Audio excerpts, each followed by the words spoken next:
Salut à tous, bienvenue à Question Auto. On continue la série de vidéos à propos de la nouvelle Hyundai Elantra Sport. Et là, c'est l'heure du bon et du mauvais, le bien et le mal. Allez, découvrir les points positifs et négatifs de la Hyundai Elantra Sport et on commence par le négatif. Première des choses, eh bien, c'est l'intérieur qui est un peu plastique.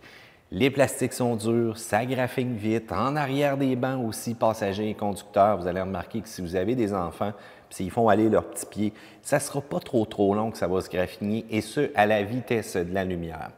Aussi, on l'a essayé par température de grand froid. Quand on ferme la porte, ça donne une sonorité un peu plastique. C'est un petit peu dommage quand même pour un véhicule comme ça. On nous en offre quand même beaucoup. On aurait pu porter un petit peu plus d'attention là-dessus. Si jamais vous choisissez la 7 vitesses à double embrayage, vous allez voir qu'il y a un petit délai au niveau de l'accélération. On enfonce l'accélérateur, on attend un petit peu, c'est parti. Cependant, elle va s'avérer quand même plus rapide que la transmission manuelle lorsque ça va venir le temps de faire les changements de rapport, mais pour un décollage vraiment performant, on y va avec la manuelle de ce côté-là.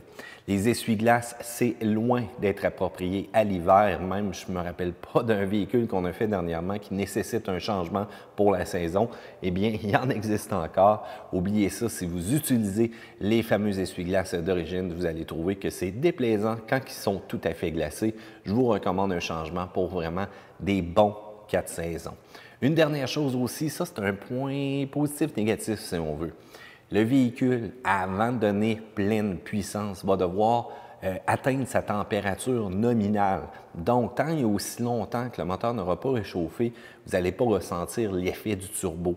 S'il fait moins 20 en hiver, pas mal comme on vit présentement à l'heure de tourner cette vidéo-là, eh bien, vous allez voir que ça peut prendre jusqu'à 5, 10, 12, 13 minutes avant que le véhicule soit pleinement réchauffé pour avoir justement le punch de tous les chevaux vapeur.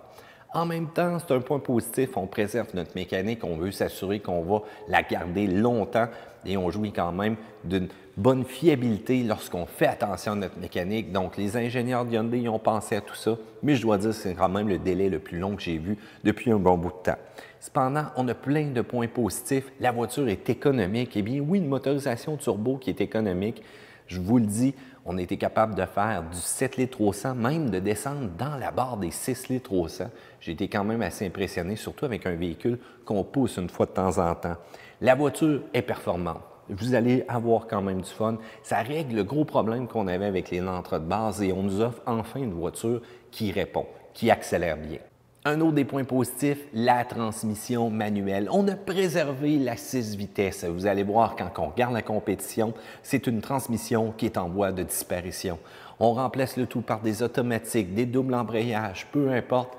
Ça ne permet pas, autant qu'une manuelle, de donner l'impression d'avoir le contrôle sur le véhicule. Même si la transmission double embrayage est plus rapide, tant mieux, on a une manuelle, on aime ça. Puis vous savez quoi? Les rapports sont quand même courts et on est toujours prêt à avoir une bonne accélération, même si vous choisissez celle-ci. L'autre avantage de la Hyundai Elantra Sport, c'est sa bonne garantie. Donc, c'est un véhicule qui va bénéficier de la fameuse garantie coréenne qui couvre vraiment quand même beaucoup de kilométrage, même pour une motorisation à vocation un peu plus sportive.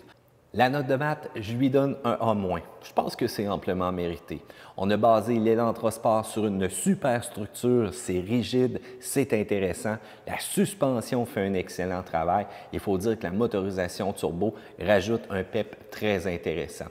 Il ne faut pas oublier non plus les passagers, que ce soit la petite famille ou encore tout simplement vos amis à l'arrière, risquent d'être surpris par cette petite bagnole qui reste très abordable avec un prix intéressant. Eh bien voilà, je veux savoir qu'est-ce que vous en pensez maintenant directement dans la section commentaires ci-dessous. N'oubliez pas la description, regardez la fameuse playlist qu'on a créée pour vous avec toutes les vidéos sur la Hyundai Elantra Sport ou encore l'Elantra régulière. Un pouce en l'air si vous aimez cette vidéo-là et vous abonner, c'est dans le coin en haut que ça se passe. Faites-le, vous allez être informé des futures vidéos de questions auto. À plus, gang!